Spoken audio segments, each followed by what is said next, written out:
So today is 12 things I wish I knew about Etsy before I opened my shop.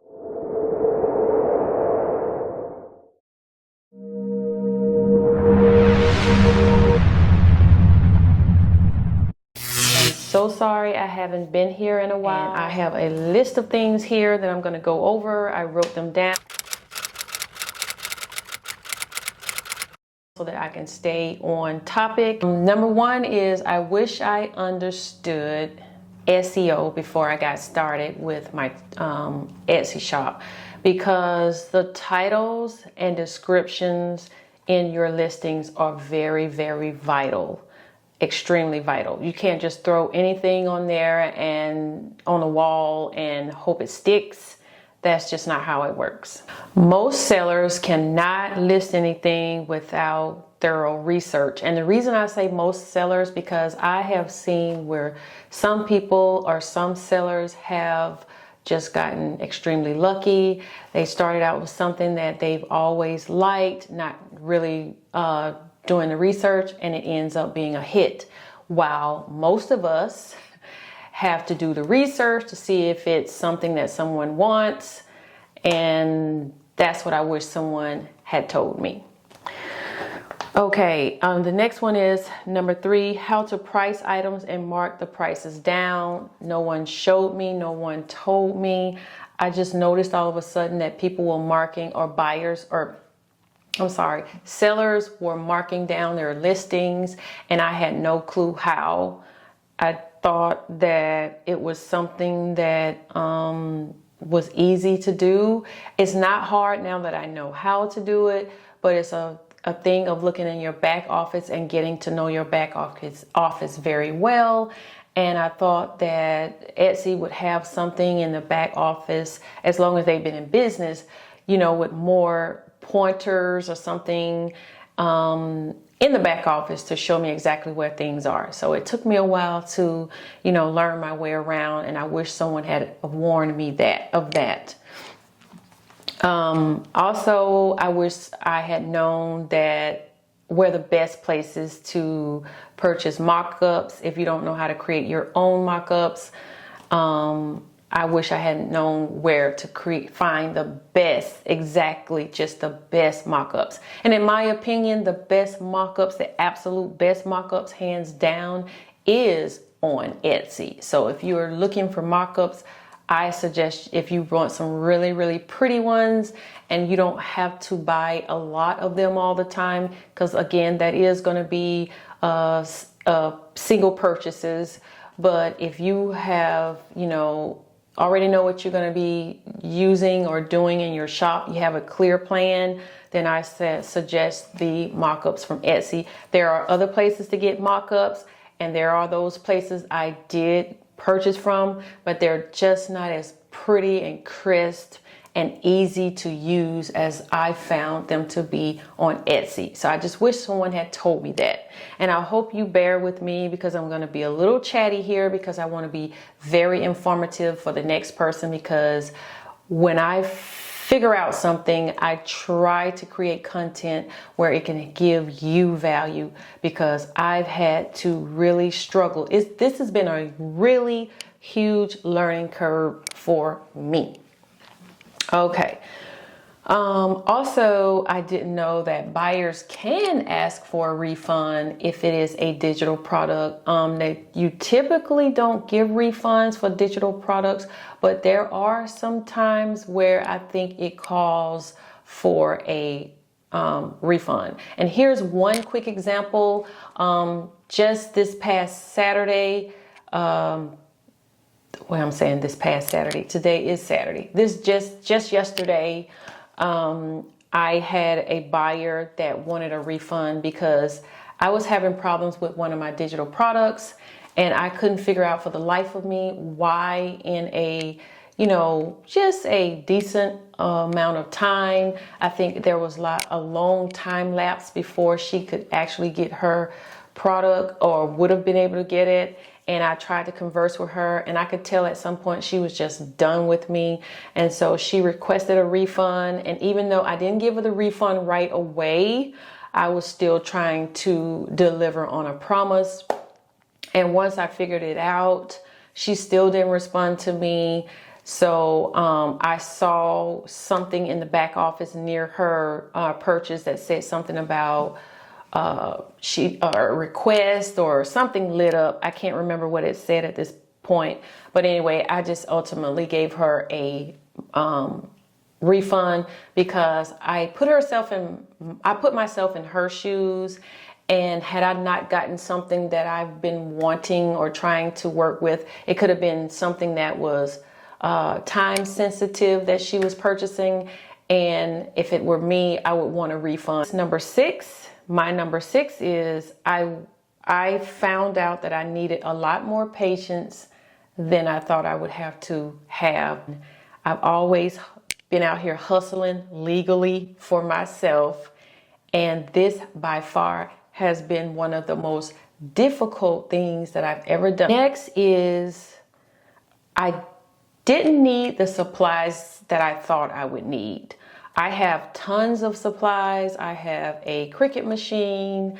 I have a Cricut Easy Press. I have a Cricut mini iron.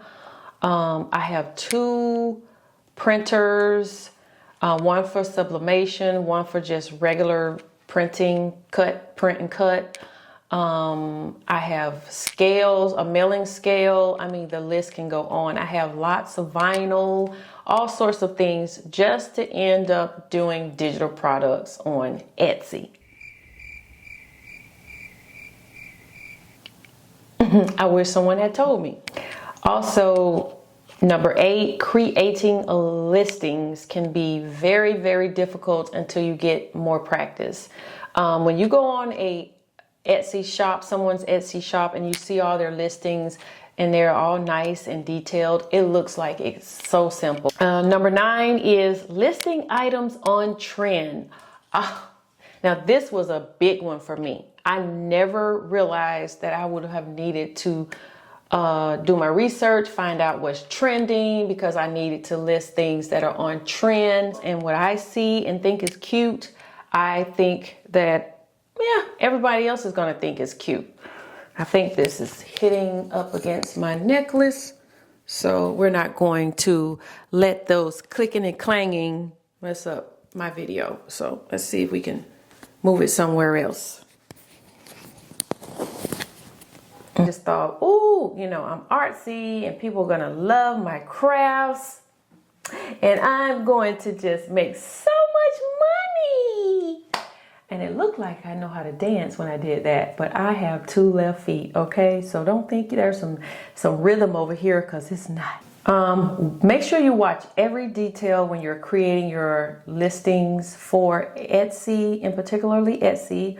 I'm sure this goes across the board for any type of marketplace, but particularly Etsy. Make sure you are watching how you create the listing, because any wrong move, press anything incorrectly, and it can cost you time and money. Prime example, I've had a nightmare. I am extremely tired. I may not look like it. I may seem energetic, but trust me when I say I am exhausted. But I wanted to bring this to you guys because you may experience this and see my video, and it may help you. It may just help you.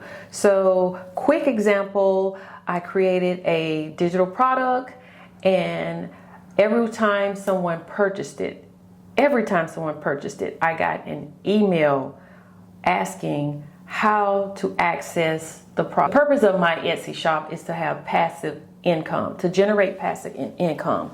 So right now, that's not really so passive. And for those of you who don't know what passive income is, it's basically, or it is, it's not basically, it is a product that you provide without having to attend to it on a daily basis.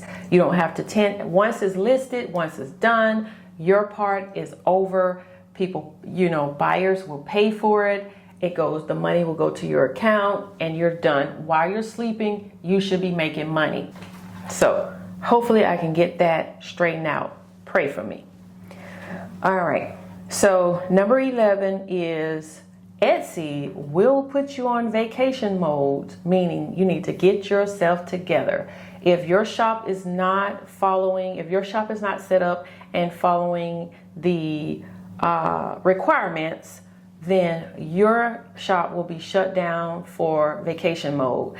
And I forgot how long they will allot for you to straighten things out, but I had no clue. This is number 11. I wish I knew, because I had no clue that they would email me such a default type of email telling me that I need to fix something on my shop, and I will remain on vacation mode until I do. And my shop was closed for 30 days because I could not understand what they wanted. At the end of the day, after doing a process of elimination of many things that I thought it may be, it ended up being that they needed proof of my identity to continue with the shop. And that was very silly in my opinion, because when you first start to open up your shop, you have to, part of the first requirements is you have to upload your some ID. I did that. What else? There were some other things I had to send. Bank account information, all sorts of things, Social Security. There were so many things that proved that I am the person owning the shop, but that wasn't good enough for them, and they just wouldn't tell me what they wanted. So if my name is the way it is on my birth certificate and I provide it, and then you go back and ask me to prove who I am, I just think they should have just said, hey, I know that this is your name on your birth certificate, but what is the full legal name that you are using now? Okay, and so number 12 is my final and last thing that I wish I knew. You will not have an overnight success, even though I see videos all the time where people give their story and they never give you the backstory and tell you what they went through. I won't say never, but there are a lot of people that just show the good side. They show, look how much I made. I made $160,000 in 6 months.